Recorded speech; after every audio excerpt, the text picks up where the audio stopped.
So I just watched The Iron Claw this past weekend, and while I absolutely thought the movie was incredibly well made, and I absolutely enjoyed it from a storytelling, filmmaking point of view, as soon as we got done with it, I thought to myself, that's probably a one and done for me. But what makes a movie a one and done, and why do I feel like it's a one and done? Let's talk about it.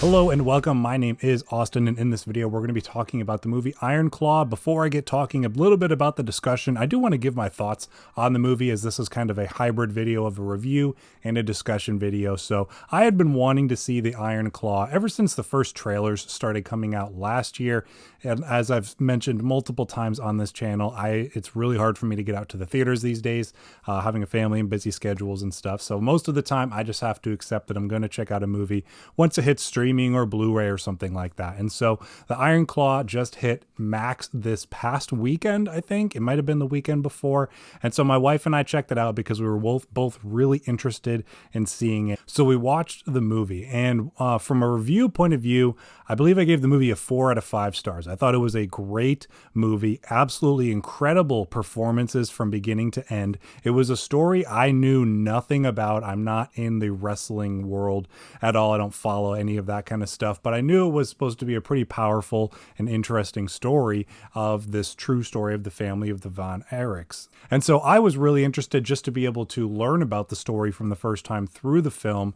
So I didn't really look up anything besides that. I had a couple minor things spoiled for me leading up to it just because the movie had been out for some time. But as far as my critical thoughts on the movie, I thought it was great. Amazing performances. I think Zac Efron might have given the performance of his career. I thought he was absolutely incredible. I've been telling people since I saw the movie, it's worth watching for his performance alone. He's absolutely incredible. Besides him, Jeremy Allen White, I'm a big fan of his from The Bear. I thought he was fantastic as well. And the rest of the brothers, as well as the mom and dad, I don't remember all their names because there's a lot of them, and I wasn't familiar with them anyways, but they were all really, really great. It tells this amazing, incredible story that is in many ways tragic and sad. So it's a very sad, somber kind of film. It starts up on kind of a lighter hearted things as you're getting to know the brothers and you get to know the dynamic of their relationship with each other, the relationship with the parents, the relationship with the love of wrestling that the family has.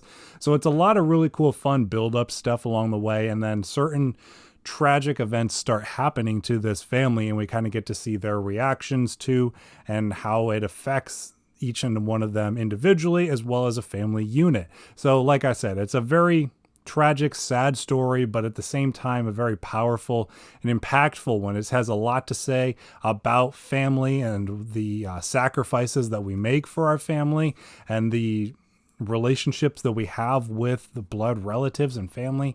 And it's just amazingly told. There was almost nothing I could really criticize the movie for, but because of those such heavy, somber, sad tones and themes of the movie, it made it a really hard watch at the same time. And I've watched, and we've all watched difficult movies before, but this one just kind of hits on a bit of a different level.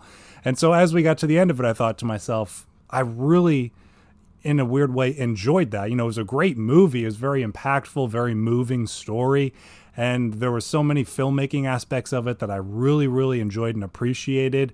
But it's such a heavy material of the movie itself that I don't see myself revisiting it in not ever, but in a very long time. I would definitely show it to somebody if a chance came up and just wanted to be able to share the movie with them to see how it impacted them as well.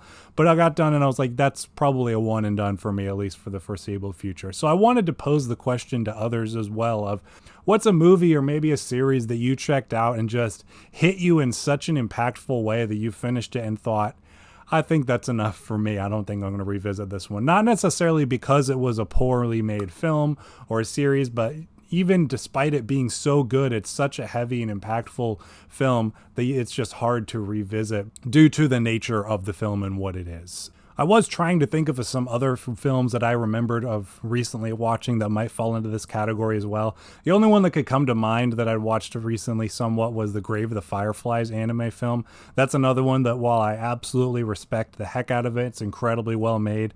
It's such a heavy, somber, depressing movie that it's really hard to commit to revisiting something like that. So I would love to hear some recommendations from you and ones that just have impacted you in such a way that it's one that you might even love the movie, really respect and appreciate the filmmaking, everything that went into it, but it's such a difficult movie to experience that you don't revisit all that often, if ever again. So thank you for checking out this video. Hopefully you've enjoyed the review and the discussion. I would love to hear your thoughts in the comments down below. I will see you in the next video.